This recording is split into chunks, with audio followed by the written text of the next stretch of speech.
ಸರಿ ಇದೆ. ವಿದ್ಯಾರ್ಥಿಗಳಿಗೆ ಏನು ಅನ್ಯಾಯ ಆಗಿತ್ತು. ಸುಮಾರು 22 ಜನ ವಿದ್ಯಾರ್ಥಿಗಳು ಸಾವನ್ನಪ್ಪಿದ್ರು. ಇಷ್ಟು ಡಿಲೇ ಮಾಡಿದವ್ರು ಬಂಡತನ ತೋರಿಸ್ತಾ ಇತ್ತು. ಬಟ್ ಇವತ್ತಾರು ಕೊನೆಗಾರು ಅವ್ರಿಗೆ ಜ್ಞಾನೋದಯ ಆಗಿರೋದು ಸ್ವಾಗತ ಮಾಡ್ತಾರೆ. ವಿದ್ಯಾರ್ಥಿಗಳು ನೂರಕ್ಕೆ ನೂರು ಏನು ಯುವಕರು ದೇಶದ ಶಕ್ತಿ ಅಂತ ನಾವೇನು ಮಾತಾಡ್ತೀವಿ, ಆ ಹೋರಾಟಕ್ಕೆ ಫಲ ಬಂದಿದೆ.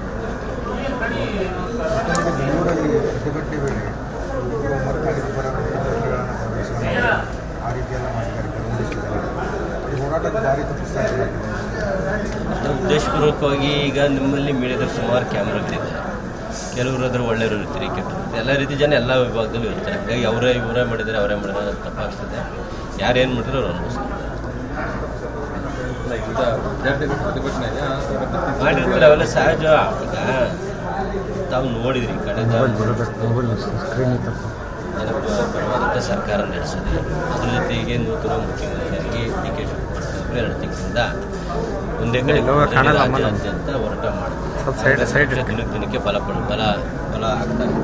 ನಿಟ್ಟಿನಲ್ಲಿ ಏನಾರು ಒಂದು ಕೆಲಸ ವ್ಯವಸ್ಥೆ ಪ್ರತಿಭಟನೆಗಳಲ್ಲಿ ಅಥವಾ ನಾಳೆ ನೋಡ್ತಾ ಇರಿ, ಚುನಾವಣೆ ಹತ್ರ ಬಂದಾಗ ಈ ಜಾತಿ ಕಲಗಳು ಸ್ಟಾರ್ಟ್ ಮಾಡ್ತಾರೆ, ಧರ್ಮಗಳ ಗಲಾಟೆಗಳು ಸ್ಟಾರ್ಟ್ ಮಾಡ್ತಾರೆ. ಇವೆಲ್ಲ ವಿರೋಧ ಸಾಮಾನ್ಯ. ಬಟ್ ಅವು ಯಾವ ನಡೆಯೋದಿಲ್ಲ. ಯಾಕೆಂದರೆ ನಾವು ಎಲ್ಲ ಧರ್ಮಗಳ ಜೊತೆ ಚೆನ್ನಾಗಿರೋಂಥ ಮುಖ್ಯಮಂತ್ರಿಗೆ ಆಗಿದ್ದಾರೆ. ಆದ ಕಾರಣ ಅವ್ರು ಏನೇನು ಮಾಡ್ತಾರೋ ಅವ್ರು ಕರ್ನಾಟಕ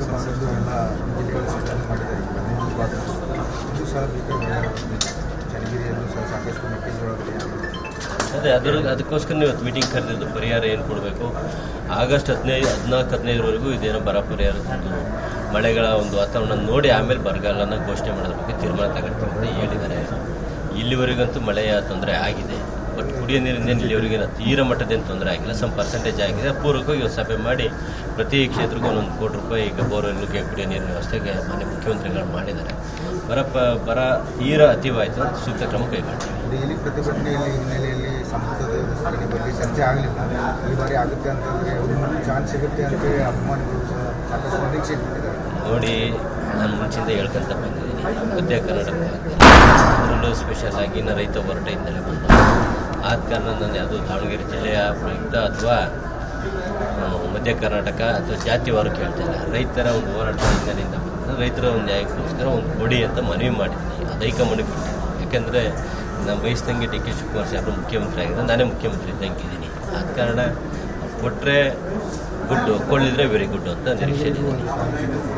ಹೌದು, ಚೆನ್ನಗಿರಿ ಸುಮಾರು ಮಾಜಿ ಮುಖ್ಯಮಂತ್ರಿಗಳು JH ಪಟೇಲ್ರು ಹೋದಾಗಿನಿಂದ ಇಲ್ಲಿವರೆಗೂ ಯಾವುದೇ ರೀತಿಯ ಒಂದು ಅವಕಾಶ ಸಿಕ್ಕಿಲ್ಲ. ಅವಕಾಶ ವಂಚಿತ ಆಗಿದೆ. ಆದ ಕಾರಣ ಯಾಕೆಂದರೆ ಚೆನ್ನಗಿರಿ ಮುಖ್ಯಮಂತ್ರಿ ಕೊಟ್ಟಂಥ ಕ್ಷೇತ್ರ, ಆ ಒಂದು ದಿಟ್ಟ ಒಂದು ಕ್ಷೇತ್ರಕ್ಕೋಸ್ಕರ ಒಂದು ಮಂತ್ರಿ ಸ್ಥಾನ ಕೊಡೋದು ಉತ್ತಮ, ಒಂದು ಅಭಿವೃದ್ಧಿಗೆ ಅನುಕೂಲ ಆಗ್ತದೆ. ಜೊತೆಗೆ ಸುಮಾರು 4 ಜಿಲ್ಲೆ ಒಳಗೊಂಡುತ್ತದೆ. ಆ ಕಡೆ ಚಿಕ್ಕಮಗಳೂರು ಭಾಗ ಇರ್ಬೋದು, ಈ ಕಡೆ ಶಿವಮೊಗ್ಗ ಇರ್ಬೋದು, ಈ ಕಡೆ ಚಿತ್ರದುರ್ಗ ಇರ್ಬೋದು, ಈ ಕಡೆ ದಾವಣಗೆರೆ 4 ಜಿಲ್ಲೆ ವ್ಯಾಪ್ತಿ ಸೆಂಟ್ರ್ ಭಾಗ ಚೆನ್ನಗಿರಿ. ಆದ ಕಾರಣ ಅಲ್ಲಿ ಕೊಟ್ಟ 4 ಜಿಲ್ಲೆಗೂ ಒಂದೊಳ್ಳೆ ಪ್ರತಿನಿಧಿ ಕೊಟ್ಟಂಗೆ ಆಗ್ತದೆ.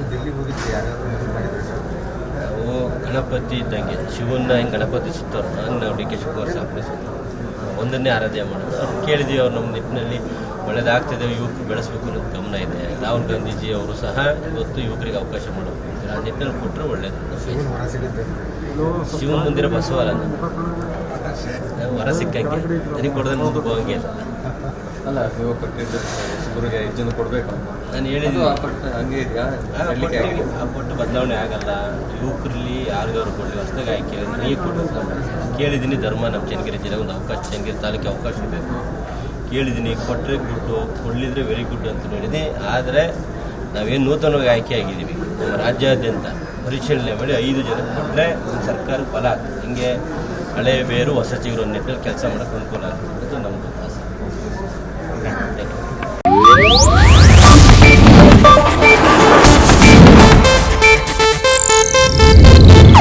ಇದು ಏಷ್ಯಾನೆಟ್ ನ್ಯೂಸ್ ನೆಟ್ವರ್ಕ್ ಪ್ರಸ್ತುತಿ.